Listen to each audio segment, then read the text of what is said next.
Saya record dulu.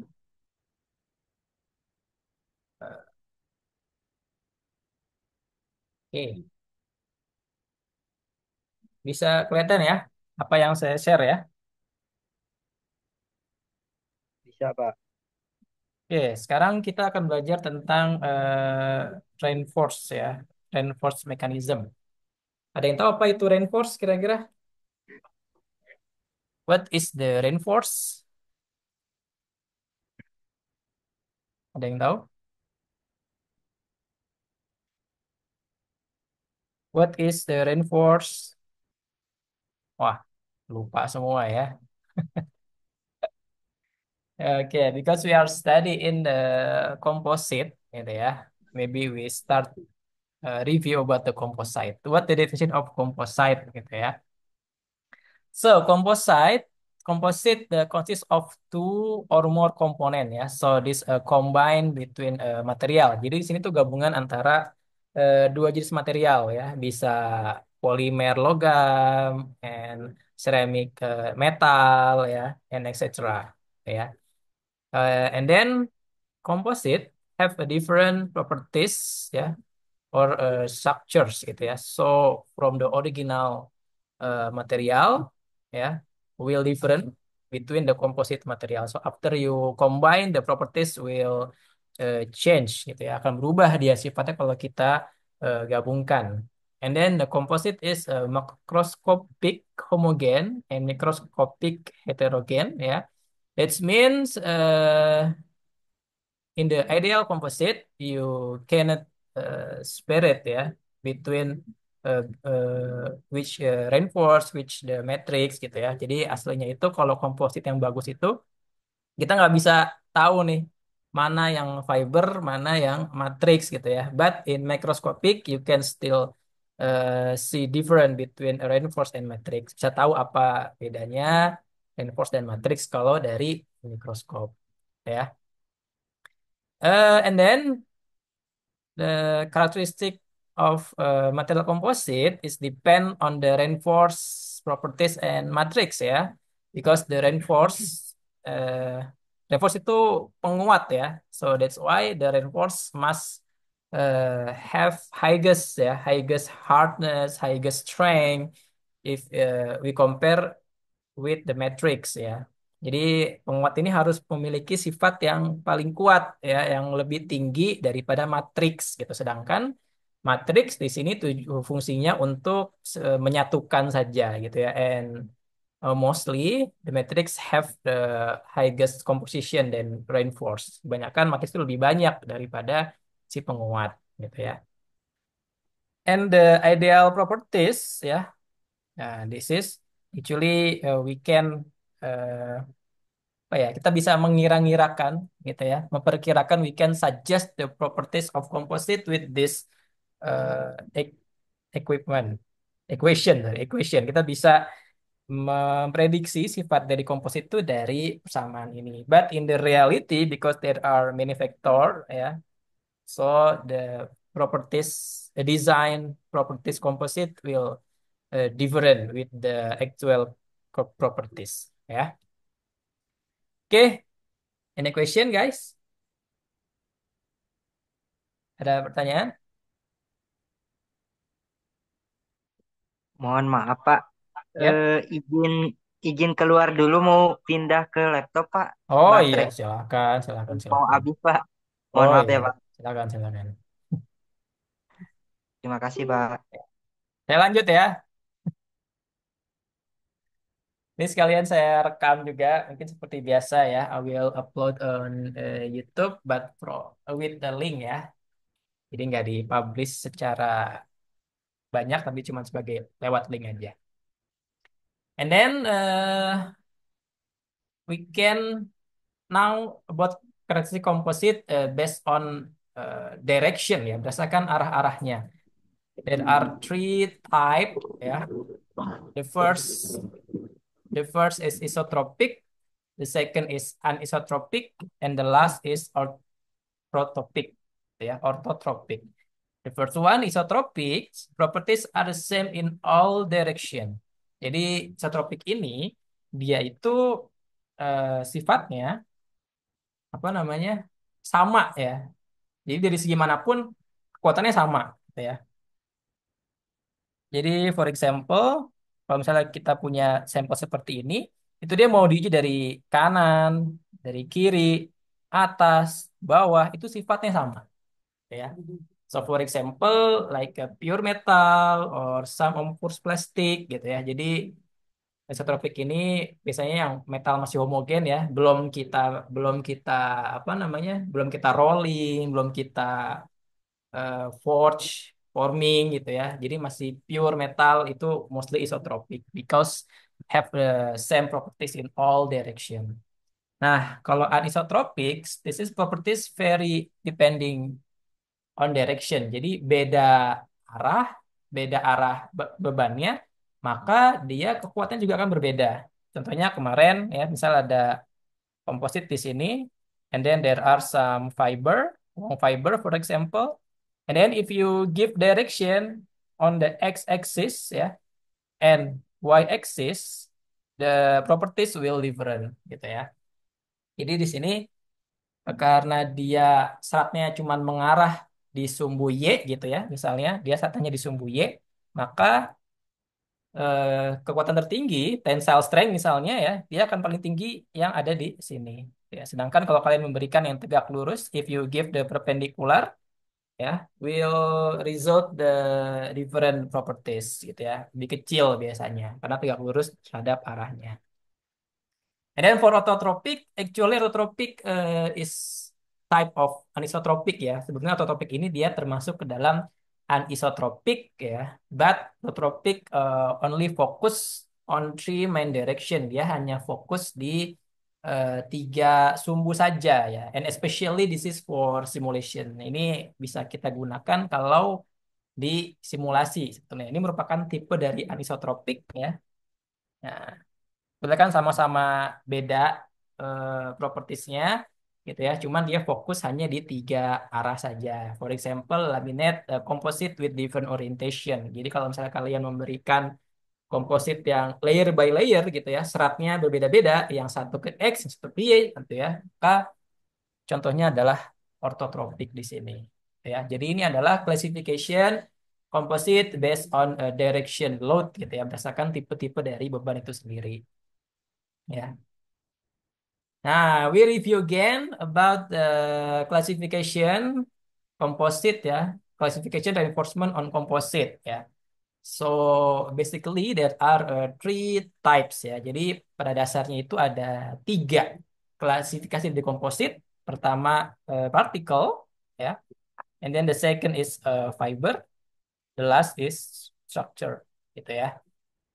Nah, jadi basically ya ini gambar-gambarnya. Kalau partikel ada yang large, ada yang dispersion strength ya. Kalau fiber ada yang continuous, artinya dia seratnya panjang gitu ya dan terarah gitu. Jadi ke atas semua gitu ya.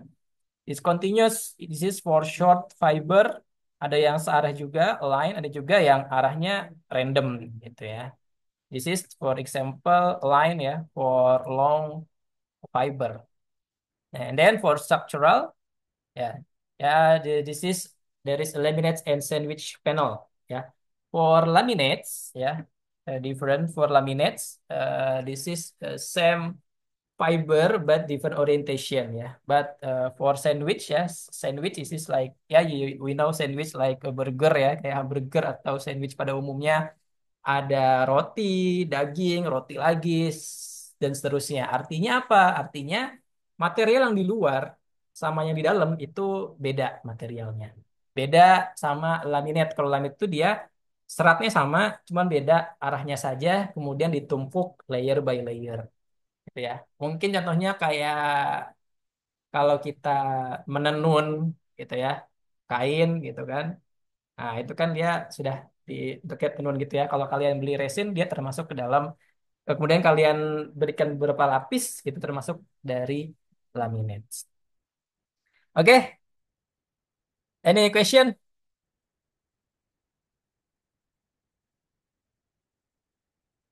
Wah, ini diam gini, paham semua ya? Tak bisa dilanjut? Sejauh ini aman, Pak. Lanjut, Oke, Pak. sejauh ini aman. Okay, thank you, Gozi. Okay, the first we start from the particle composite ya. The first type reinforcement, satu jenis penguat gitu ya. Eh Particle composite less effective in fracture toughness gitu ya. Jadi dia kurang efektif untuk meningkatkan ketahanan patah atau kekuatan patah gitu ya. And then for example, like short fiber ya or whiskers, this a type of the particle reinforced composite, termasuk ke dalam jenis-jenis partikel penguat gitu ya. Then, however, for a composite with the brittle matrix, particle reinforcement can improve fracture resistance by impeding catastrophic gitu ya. Tapi untuk komposit yang getas, yang matriksnya getas, itu biasanya diberikan partikel yang bisa memperbaiki ketahanan patah matriks dengan menghambat kepatahan uji impact, itulah ya. Jadi biasanya diberikan partikel yang lebih ulet gitu ya, supaya dia lebih tahan elastis, supaya dia tidak lebih tahan impact kurang lebih. Nah, ini contohnya ya, partikel whisker silicon carbide ya. If we see from kalau kita lihat di left figure ya, this is like powder gitu ya. But if we see with microscope ya, this is like a short fiber gitu ya. Jadi kelihatannya sih ini kayak ini aja ya, kayak apa serbuk biasa gitu kan, kayak serbuk susu, kopi dan seterusnya. Tapi kalau kita lihat mikroskop, wah ternyata silikon karbida ini yang di whisker itu dia kayak kayak kayak serat, tapi skalanya kecil sekali gitu ya, skala mikro. Nah ya. Nah ini beberapa juga ada yang berbahaya ya. Maksudnya kalau tipe yang seperti ini, misalnya kayak asbestos gitu kan, buat brake pad, nah dia kan eh, karena bentuknya serat runcing-runcing seperti ini, gitu ya, tapi kecil partikel. Nah, ini bisa membahayakan kalau terhirup ke dalam tubuh kita, gitu ya. Nah, this is the example of a particle with a type whisker, gitu ya. Contohnya serat, serat lagi, penguat partikel dengan jenis whisker, ya. And this is the particle composite, ya, the function to distribute the load more uniform gitu ya. Jadi tujuannya itu dia untuk membagi beban supaya lebih merata ya. And sometimes can increase the stiffness of the composite. Kadang juga bisa meningkatkan kekakuan komposit ya kalau matriksnya bulat gitu ya. And then for particle composite can reduce the overall cost gitu ya. Karena kita bisa menambahkan beberapa partikel, maka biayanya pun biasanya lebih murah kalau kita menambahkan tipe-tipe partikel yang lain. And usually, particle composite can use for enhanced properties such as wear resistance, abrasion, corrosion, hardness, ya, and the others gitu ya. Kebanyakan memang untuk meningkatkan ketahanan gitu ya. And then abrasion resistance, tahanan abrasi, ketahanan aus, kemudian tahan korosi juga ada, dan hardness-nya juga bisa meningkat. Nah, ini contoh dari brake pad ya. Dan mostly partikel ini dia from ceramik ya, like silicon carbide gitu ya, or barium sulfate ya. Jadi bukan not polimer, not apa namanya, not metal gitu ya. So sometimes most from ceramic. For example, silicon carbide or silicon dioxide ya, we can combine with metal gitu ya. Ada juga silikon karbida ini dicampur ke dalam logam aluminium gitu ya untuk meningkatkan komposit logam tadi ya. In the brake pad composite, hard ceramic particle like barium sulfate ya or metal oxides are added to epoxy resin ya. Jadi di sini barium sulfat atau logam oksida lainnya untuk mendistribusikan beban pada brake pad gitu ya. Kalau kita lihat dari tabelnya, ini kan ada silikonnya, ya, ada karbida, ada oksida gitu ya. Maka kita tahu di sini kemungkinan itu ada keramiknya. Tapi bisa juga ada juga tembaga murni gitu ya. Ini adalah uji komposisi dari brake pad yang original gitu ya. Nah, itu sumbernya saya taruh di bawah ya. Kalau mau ngecek detailnya silakan dibuka sendiri di sini. Nah, ini kurang lebih perbedaannya ya. Berbagai macam tipe dari partikel, ada particulate, dispersoidal, platelet gitu ya, short fiber, and whiskers ya. Particulate dia bentuknya bulat ya. Kemudian aspek rasionya kurang dari 5. Aspek ratio ini dia maksudnya perbandingan antara panjang dan diameter gitu ya. Kemudian dia lebih murah, mudah diproses, dan seterusnya. Kalau dispersoidal, ini karena dia terdispersi, gitu. Makanya dia biasanya lebih kecil daripada particulate, jadi lebih halus, gitu. Jadi ini udah ke skala atom gitu bahasanya ya. Dan kalau platelet dia bentuknya pipih, kalau serat pendek, this is like short fiber ya.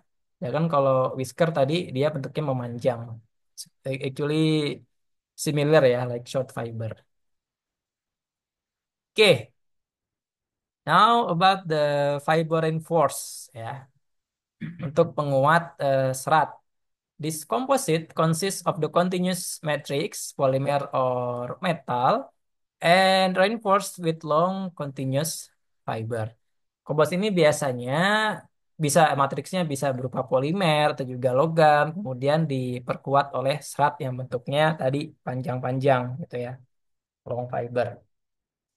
Kemudian serat ini akan terikat oleh matriks ya yang berfungsi sebagai media pengikat dan distribusi beban. And then the fibers will join with matrix as a binder and stress distributor. Gitu ya.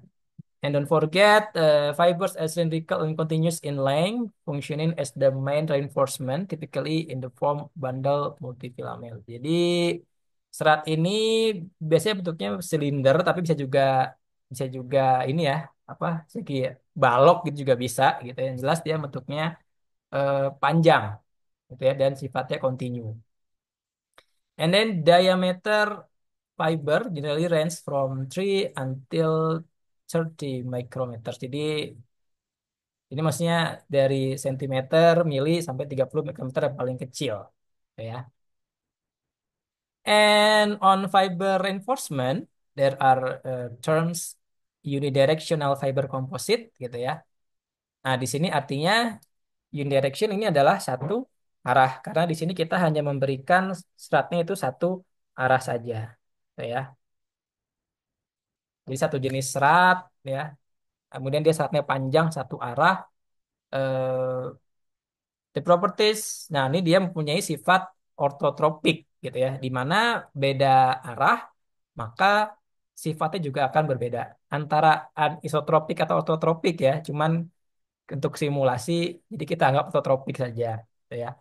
eh jadi nanti beda beda beban, beda arah beban akan memiliki sifat yang berbeda juga. Nah, kakuan dan kekuatan komposit ini bernilai besar pada arah fiber dan bernilai kecil pada arah yang tegak lurus. Jadi kalau dia searah dengan seratnya, maka dia akan lebih tinggi daripada beban pada yang tegak lurus. Gitu ya. Ini untuk yang unidirection, untuk yang satu arah. Ya. And then if we use the other direction ya, maybe two direction untuk dua arah ya, maka akan membentuk like woven roving gitu ya. Kalau misalnya kita gabungkan gitu ya, ada dua arah. Nah, ini kan dia jadi bentuknya seperti tenun gitu ya. Komposit serat dengan beberapa arah yang berbeda disebut sebagai tenun or woven roving ya. Ini digunakan ya sejak lama ya, bisa buat baju, keranjang gitu ya dan lain-lain gitu. Ini contohnya woven roving. Nah, ini perbandingan ya antara woven roving dengan unidirection, gitu ya. From orientation, Kita mulai dari arahnya, gitu ya. Kalau yang woven roving dia bisa dua atau lebih arah gitu ya. Ada yang ke samping, gitu kan. Ada juga yang miring, tergantung dari sudutnya seperti apa. Sedangkan kalau unidirection dia hanya satu arah. Nah, kalau untuk sifat-sifatnya, biasanya woven roving ini dia lebih balance di semua arah gitu ya. Karena kan kalau kita tahu tadi seratnya beda-beda arahnya. Sedangkan kalau unidirection dia hanya kuat di satu arah saja yang sejajar dengan seratnya tadi. Kemudian untuk fleksibelnya, gitu ya, suitable for complex shape ya, lebih cocok untuk bentuk yang kompleks, gitu ya. Untuk yang woven raving, sedangkan untuk stress distribution, distribusi bebannya, yang woven raving dia lebih terdistribusi, gitu ya. Sedangkan kalau yang direction dia hanya sepanjang seratnya saja. Aplikasinya ada di panels, hulls to ini ya, kapal, gitu ya, atau part otomotif, eh, gitu ya. Kemudian ada lagi kalau di kalian cari di pasaran gitu ya, glass fiber itu ada yang woven roving, ada juga yang chop strand mat ya. Nah, bedanya kalau chop strand mat atau CSM ini dia bentuknya seperti serat pendek tapi dia arahnya random berantakan gitu ya. Sedangkan kalau woven raving ini gitu ya, dia bentuknya lebih rapi seperti serat panjang tetapi dia tersusun gitu ya. Beda sama CSM ini dia bentuknya berantakan ada yang ke sini, ke sini, ke sini gitu ya. Maka sifatnya pun akan berbeda-beda gitu ya. Tergantung dari aplikasinya apa yang akan kalian gunakan nanti. Nah, ini ada yang dengan berbeda lagi, ada yang tipe embroidery. Embroidery itu dia serat dikumpulin gitu ya. Terus dia diikat gitu ya. Nah, jadi dia seperti gambar A ini. Ini contohnya serat rami gitu ya. Nah, dia gunakan di sini ada tiga tipe, ada embroidery di sini, ada unidirection dan ada woven gitu ya. Nah, ini menariknya kalau kita lihat di sini ternyata yang embroidery dengan perbedaan empat ini sifatnya lebih tinggi daripada yang unidirection dan fabric gitu ya.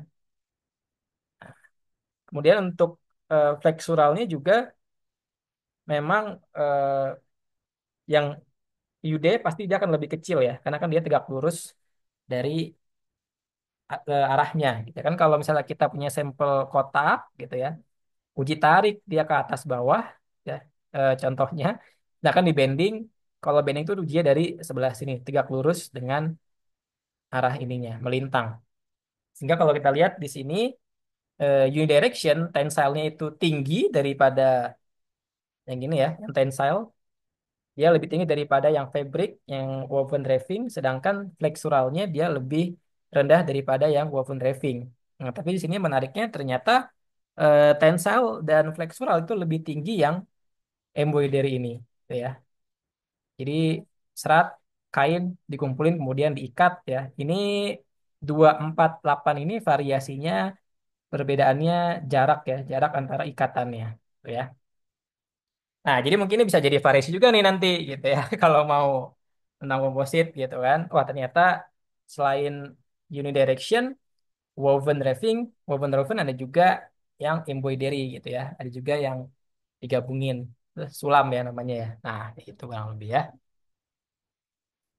Oke. Nah, biasanya kalau if we discuss about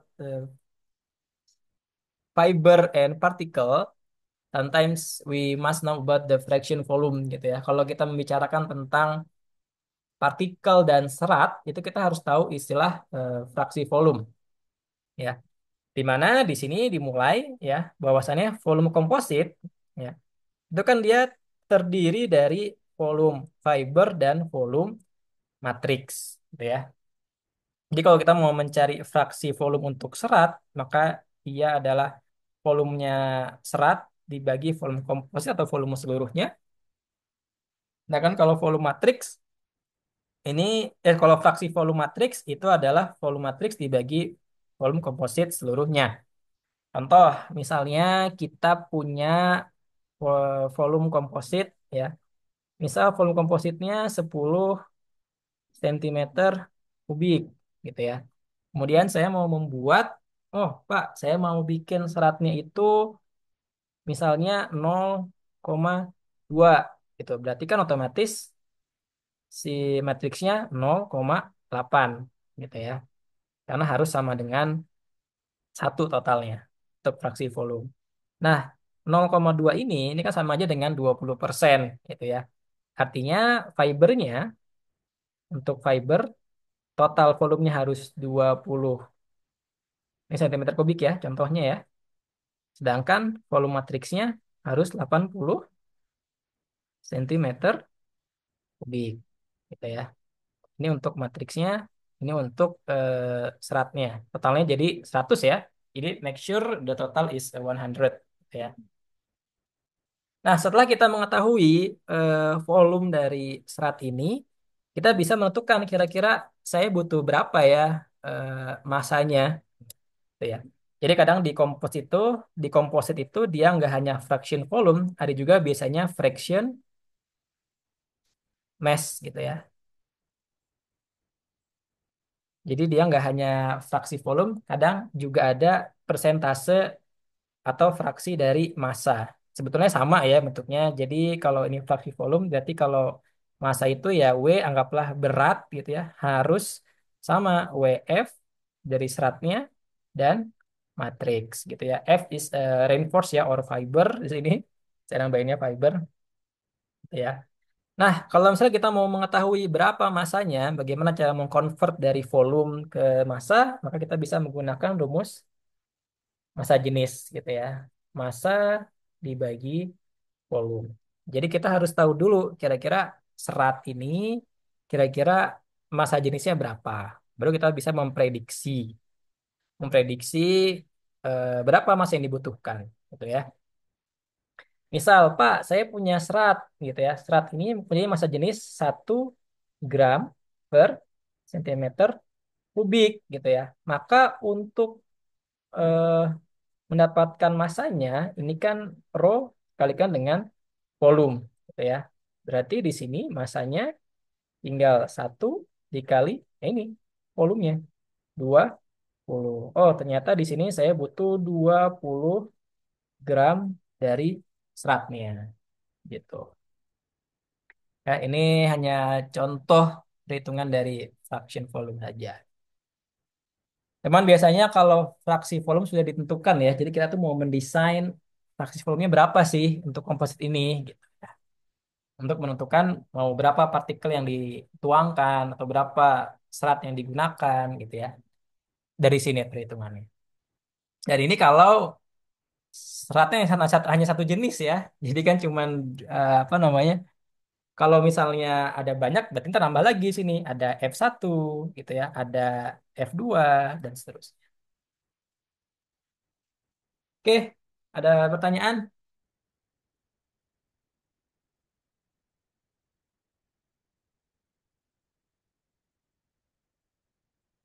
Nggak ada? Next. Bisa saya lanjut? Lanjut, Pak. Lanjut, Lanjut. Pak. Next, Pak. Oke. Okay, let's go. Before we discuss about the structure ya, I want a little quiz ya.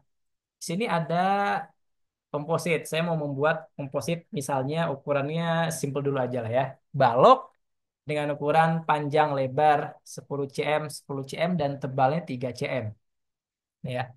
Jika serat kaca memiliki densitas 2,4 gram per sentimeter kubik dan karbon densitas 1,93 ya.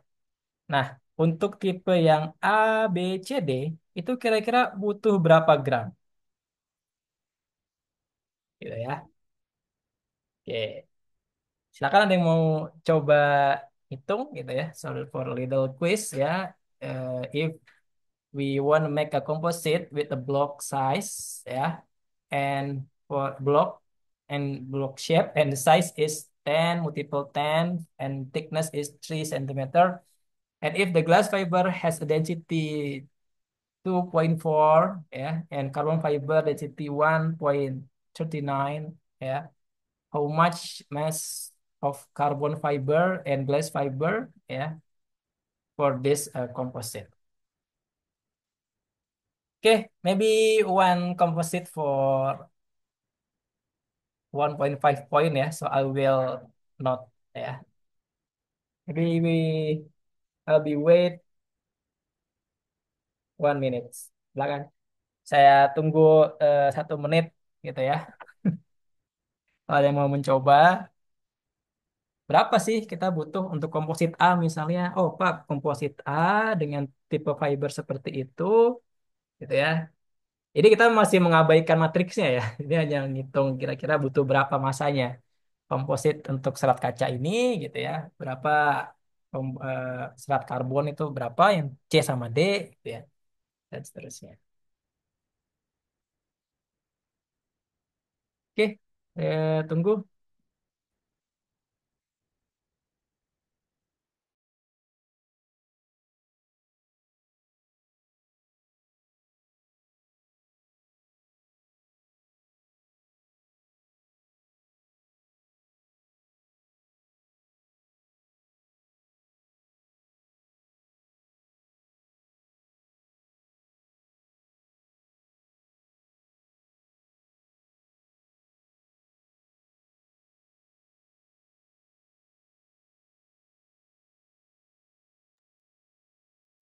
Oke, gimana? Ada yang nyoba? Anyone want to try? If no one ya. Pak. Kenapa, B? Bang Arya katanya Pak. Nggak usah lempar-lempar lah. Kalau Robi mau, saya tungguin. Aduh. Oh, Gimana, gimana? Kalau enggak ya kita lanjut, gitu kan. Siapa tahu Pak, saya mau nanti aja kerjainnya malam jadi latihan sendiri. Ini bukan tugas ya. Tugas saya mah udah project gitu ya. Bikin komposit. Nah, ada itu aja. Jadi ini latihan aja yang mau dicoba silahkan.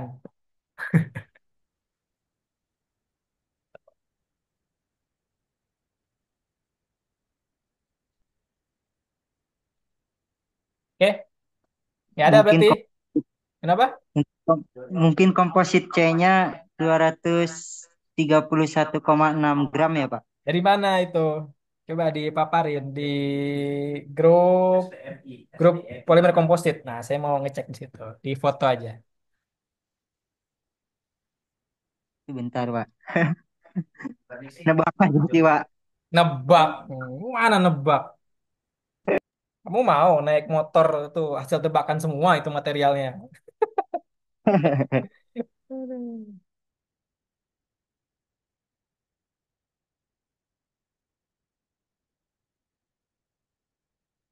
Imperfect. Imperfect.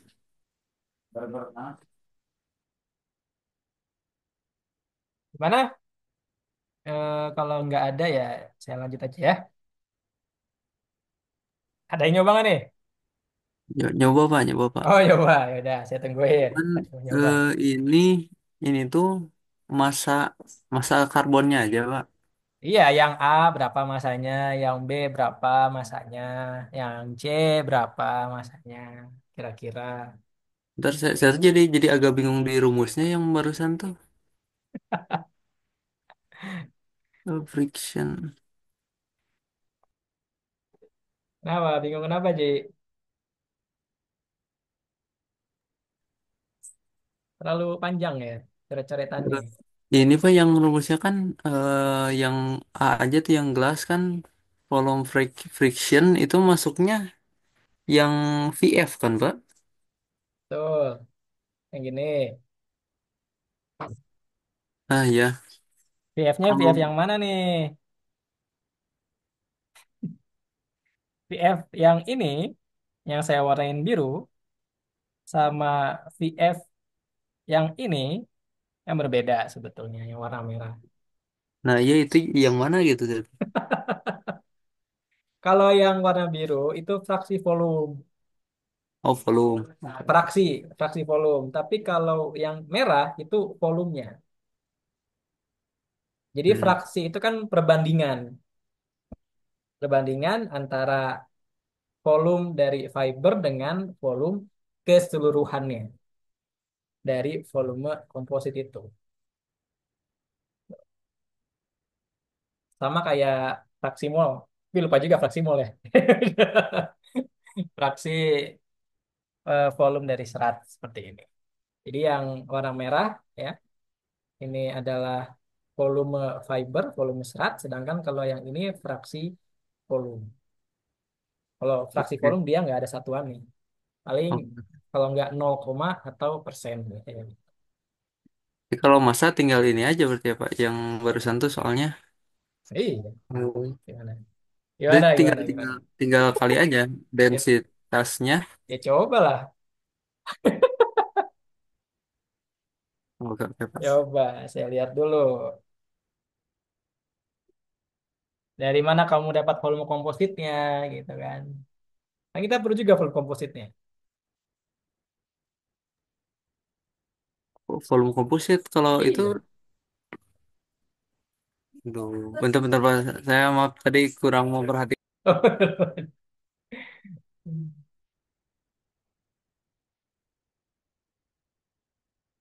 Ayo guys, gimana? Mau tanya fraksi volume. Ini contohnya tadi 100 senti ya, contoh volume kompositnya. Ya kan? Sedangkan di soal sekarang, saya maunya kompositnya itu bentuknya balok ya, dengan ukuran 10 kali 10 dan tebal 3 senti.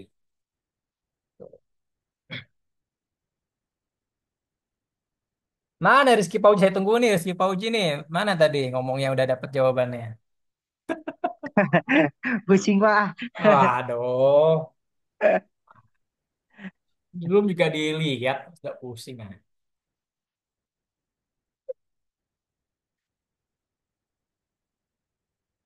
Yang lain gimana?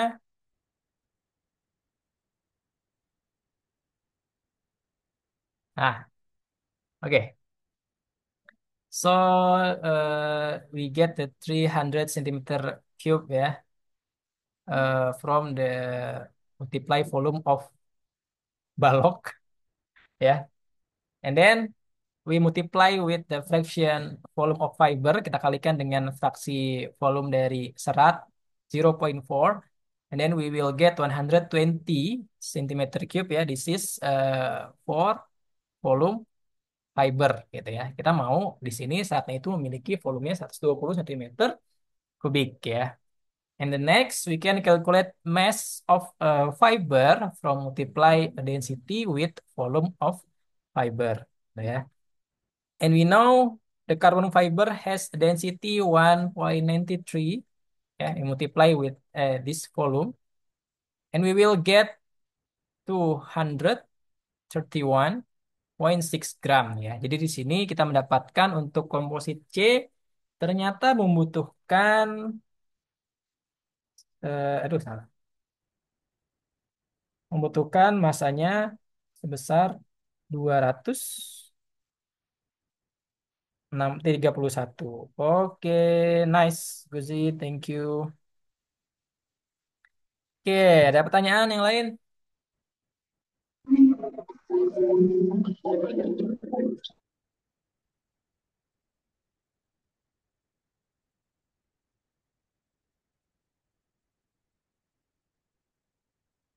Udah saya ganti ya share screen-nya.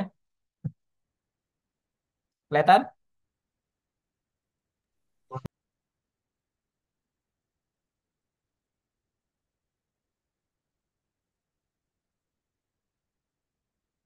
Oke, jadi yang komposit C sudah dikerjakan oleh Gozi ya.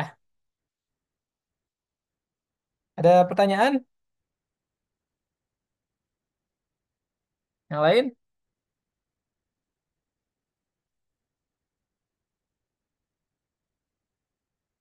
Ada yang masih mencoba atau kalau tidak ada saya langsung lanjut aja ini ya. Bisa dilanjut?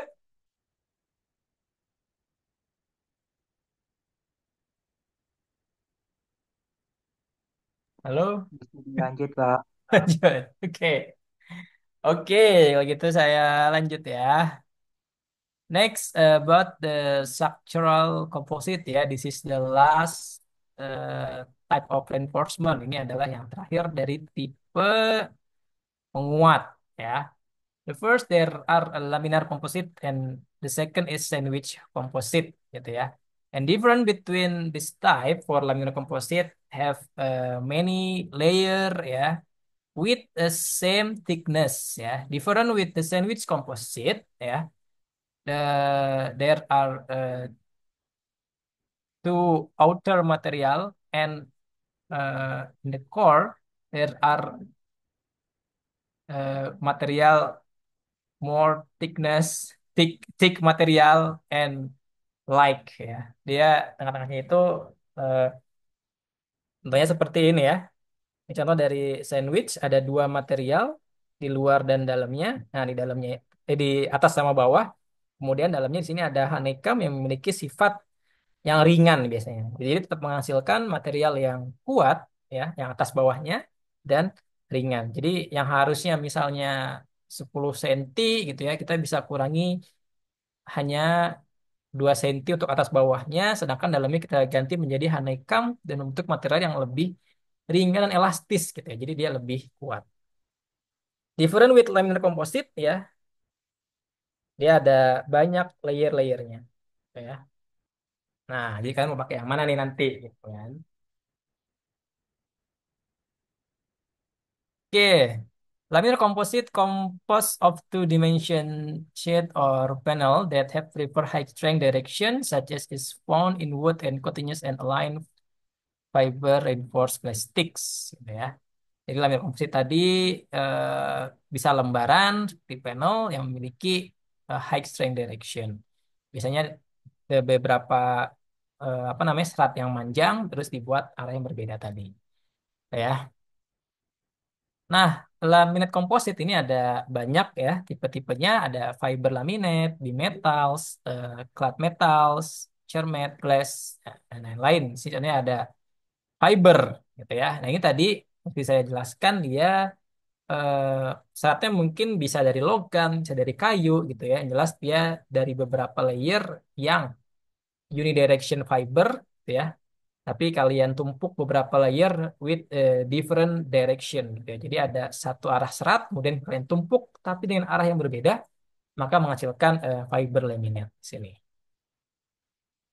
And then bimetals uh, sebenarnya ini kayak prinsip setrikaan sebetulnya ya. Contohnya ya, ada logam A, logam B memiliki dua material logam dengan perbedaan koefisien gitu ya, sehingga ada perbedaan kemampuan koefisien panasnya juga, expansion thermal. Tuh. Lalu ada clad metal di sini penggabungan atau penanaman material satu pada material lain untuk mendapatkan sifat terbaik gitu ya. Contohnya di sini ada larutan korosif ya terhadap baja gitu ya. Tapi di dalamnya kita lapisi dengan stainless steel yang lebih tahan terhadap bajanya. Kemudian di luarnya bisa kita taruh material eh, lainnya gitu ya. Atau misalnya kita mau bikin wadah dari baja gitu ya. Nah, karena kita mau menuangkan eh, cairan dalamnya itu yang tahan korosif, maka sebelum baja kita bisa lapisi gitu ya atau di sini dengan eh, plat di sini contohnya plat SS ya. Plat SS kita tempelin ke bajanya di situ sehingga akan menghasilkan clad metal laminates. Artinya dia permukaannya tahan terhadap korosi tapi juga kuat karena belakangnya ada material lainnya. Gitu ya. Lalu ada cermet dari beberapa tumpukan yang dari lapisan logam ya. Ini untuk tahan panas gitu ya. Jadi ada lembaran logamnya gitu ya, ada lembaran keramiknya. Keramik ini kan dia lebih tahan panas gitu ya.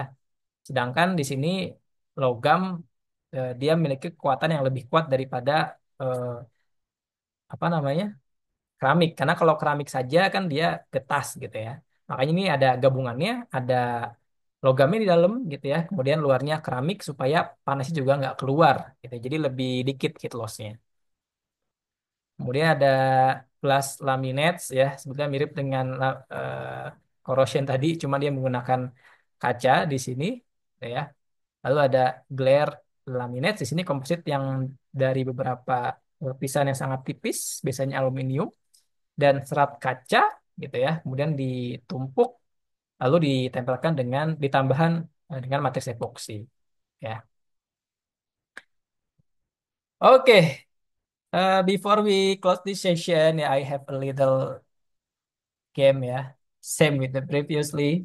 Nah, ini saya punya sedikit game lagi di sini, ya. Saya stop.